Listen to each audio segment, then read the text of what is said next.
Good morning and good to see you all again.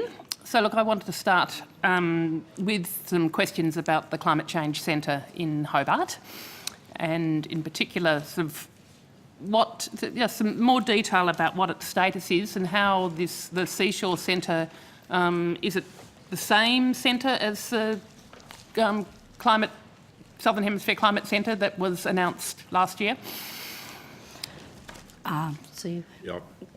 So Helen Clue, Director of the Climate Science Centre. Thanks for the question, Senator. Yes, so there is the CSIRO Climate Science Centre, which I'm Director of, and Seashore, which is the Southern Hemisphere Oceans Research Centre, sits within the Climate Science Centre. Right, so it's a centre within a centre. A centre within a centre. Yes. And it's a joint venture with the... It's a collaboration, as we explained before, with QNLM and two university partners in Australia and CSIRO. And so what role do those other joint partners then have in the management and direction of the centre? So the centre has a director who was announced and appointed this week, who is a CSIRO employee, and has a steering committee with representatives of the two major partners, CSIRO and QNLM, two representatives each on the steering committee, and an independent chair who has got no affiliation with any of the partners. And that's the overarching governance. And that steering committee then determines the research agenda for the centre? It approves and endorses the research projects that have been put forward by the director and the scientists in the centre. Can you tell me who are the people that are on that steering committee? Yes, I can, I think. So Dr Susan Avery is the independent chair, from emeritus scientist from Woods Hole. And the two CSIRO representatives on the steering committee are the director of the Climate Science Centre and the Oceans and Atmosphere Business Unit deputy director. And the two representatives from QNLM are Professor Pan and Gonka Tan, and both of those have positions with QNLM, and I can take on notice their actual positions. Okay, and so those two QNLM directors, are they based in Australia? Or? No, they're China. They're based in China. Right. And so we're looking at having, so I think you said in answer to questions to Senator Carr, so including the recruitment for the Seashore Centre, we're looking at now having a total climate science numbers of 131, I think you said before. Yes. That's the case. And so how many of those 131, I mean, given it's a joint venture, are they largely Australian scientists, or are there Chinese scientists that are coming in on short-term contracts, or what's the arrangement with the Chinese scientists? I need to clarify something here, and perhaps this will require us to correct the record as well. The 131 staff that we've been referring to are in the CSIRO Climate Science Centre, which is the overarching centre. That's not the number that are in Seashore. Seashore is the one that's going to have, I think it's seven new appointees who are yet to be appointed. So your question about how many of them, of those 131, are Australian or whatever, that's the overarching CSIRO Climate Science Centre is the 131 staff. So I just wanted to clarify that. Right. So, and at the moment they are... They're all CSIRO employees. CSIRO employees. Yes. So within the Seashore Centre, yes. which so is going to have 7 new recruitments, they'll also be CSIRO employees. Yes. Right. Okay. So, but will some of them be short-term, Chinese scientists, given it's a joint venture, or what's the plan? Yes, it's a collaboration. I'm not sure that it could be correctly described. It was described as a joint venture in media reports. Okay, so collaboration. Yes. So we seek the best scientists that we can for these roles, as we do across CSIRO. So when we seek those new positions, they will go to market, and the best scientists we hope to appoint. Some of them may well be from China, but... but basically, although it's a collaboration, it's funding from China, it's within CSIRO, so they are all CSIRO employees. Okay.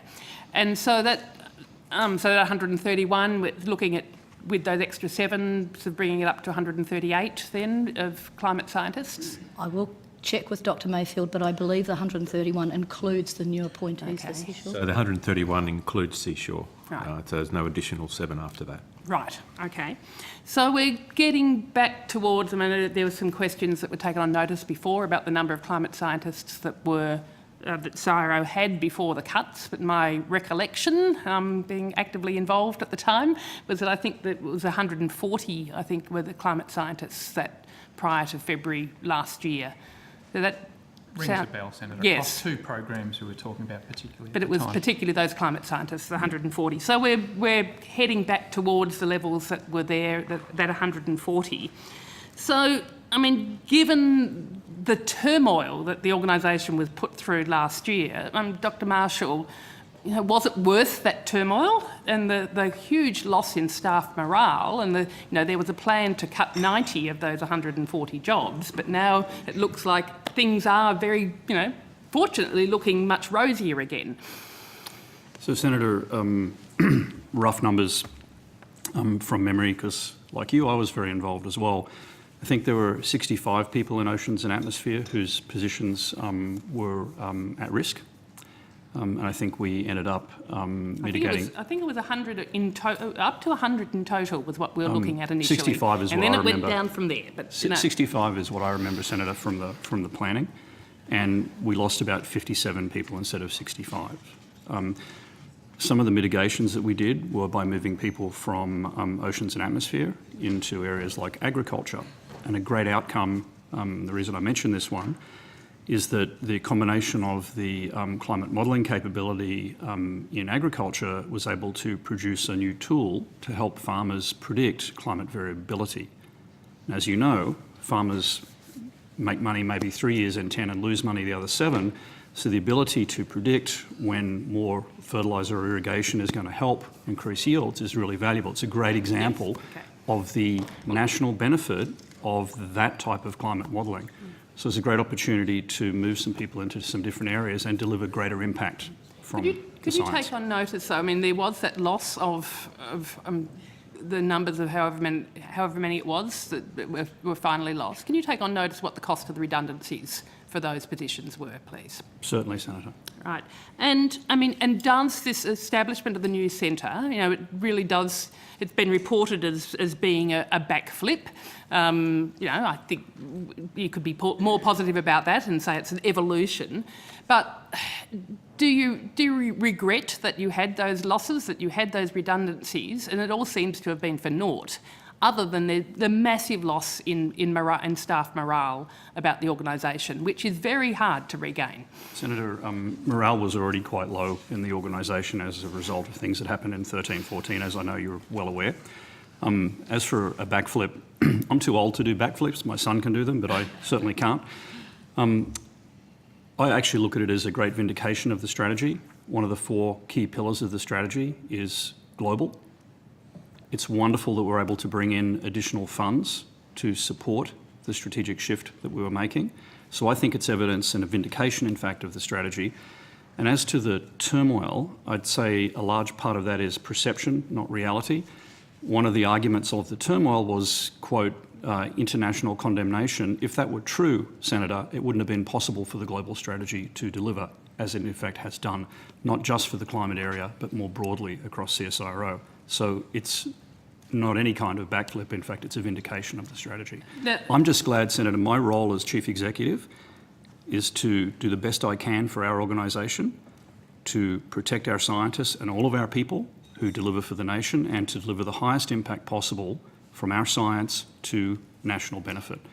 That's what we do. Do you agree that in the process that you went through that there was loss of knowledge and it contributed to what was already low staff morale and added to that staff morale? Senator, when we're not able to, CSIRO goes to great lengths to reposition people in the organisation, great lengths, and that's the reason our process is so long and so rigorous.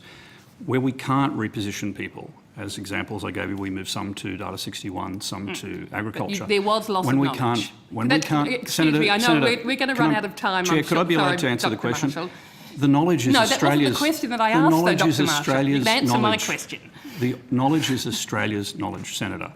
It's very... Over the last nearly 100 years, As a field of science becomes mature, CSIRO naturally transitions this information. Many vice chancellors, deputy vice chancellors of universities across Australia and professors came from CSIRO. That's a healthy evolution of knowledge. So no, the knowledge wasn't lost, it was transferred to the university sector. CSIRO is 5% roughly of the entire research system, Senator, but our influence, the number of people that we've created, wonderful people inside CSIRO, we've helped them move on to university positions, and so the knowledge is preserved. And how many of those CSIRO employees have moved outside Australia because they weren't able to secure employment? I mean, I know personally of people who have not been able to secure employment in Australia who have now moved overseas, which is a loss of talent, a loss of knowledge for Australia. Senator, given that climate change is a global problem, and in fact all of science is a global exercise, the network, CSIRO is the most connected part of the system. We're incredibly well connected globally. We're even more well connected globally now under the new strategy. I don't think that knowledge is lost. But do you feel a It's responsibility to keep that knowledge and that expertise in Australia because of the competitive strength it gives us? Senator, I feel a responsibility to deliver the best impact I can for the nation and to serve the needs of CSIRO. So it doesn't. So to put CSIRO in the most sustainable position it can be in, at the same time ensuring that we deliver the highest possible impact to our nation. So it doesn't concern you that there are Australian scientists who wanted to continue to be able to be employed in Australia, that because of the redundancies have had to accept positions overseas, who I know, and I know there are examples that you would know of as well, who would much prefer to have stayed in Australia, but their positions were made redundant. But hang on, we're getting to a point here. I understand the point you're making, Senator Rice. I think the officer has answered the point.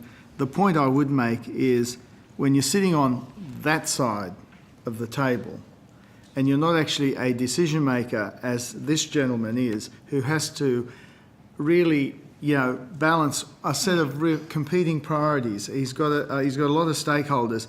I think he does the best he can with what he's got.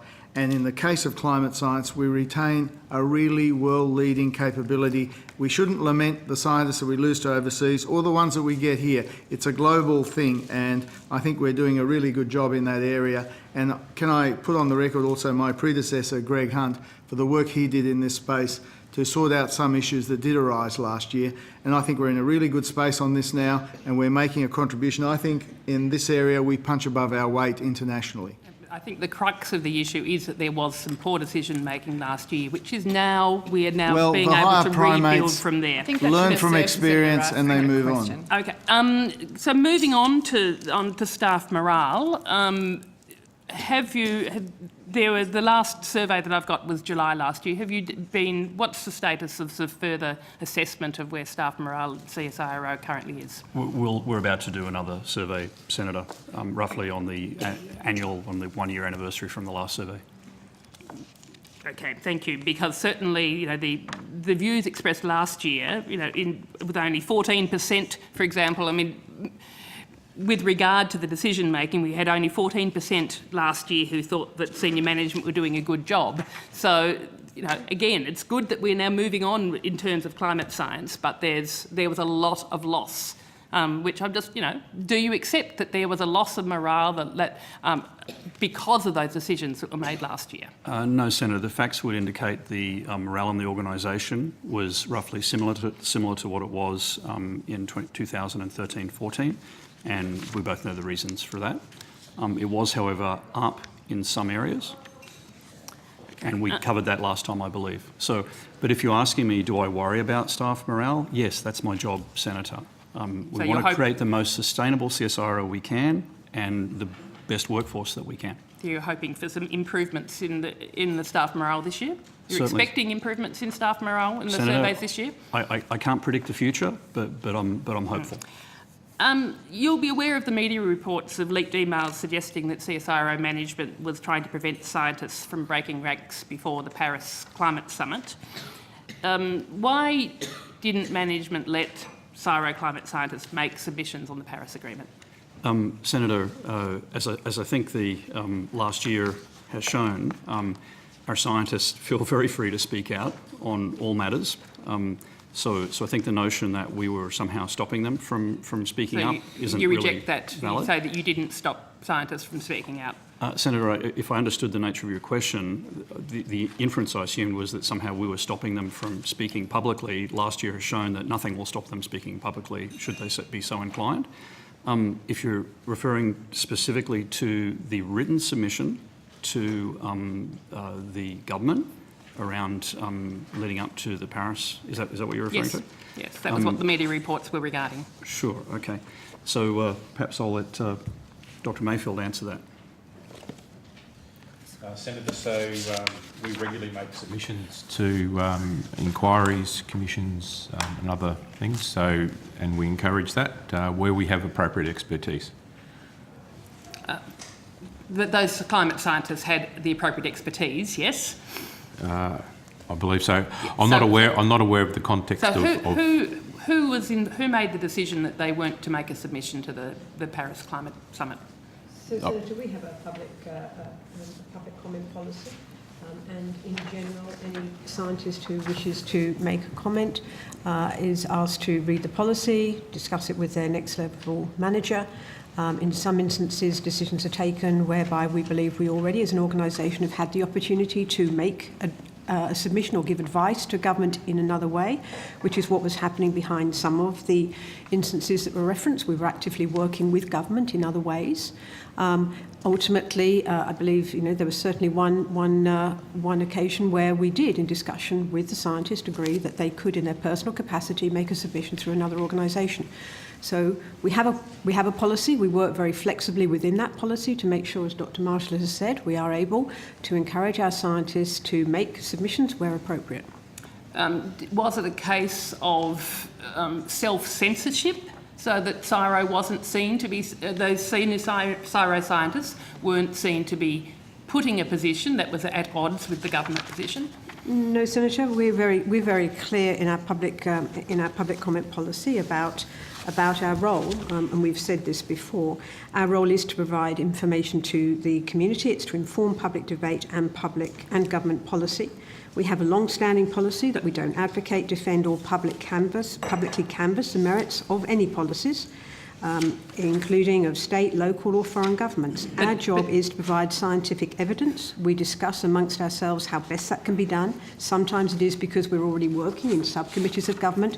Sometimes it is that we can put a submission in. We take it on individual case. Your response, so those scientists were stopped from making that submission because you felt that Australia's voice was being held in other ways. When you say the scientists were stopped, I don't have particular instances. But in terms of being a CSIRO submission to the Paris Climate Agreement? I believe, if I recall the facts, we had discussions with the scientists. Two of the scientists determined that they did not wish, they did not believe that they had any personal views to put forward in their personal individual capacity.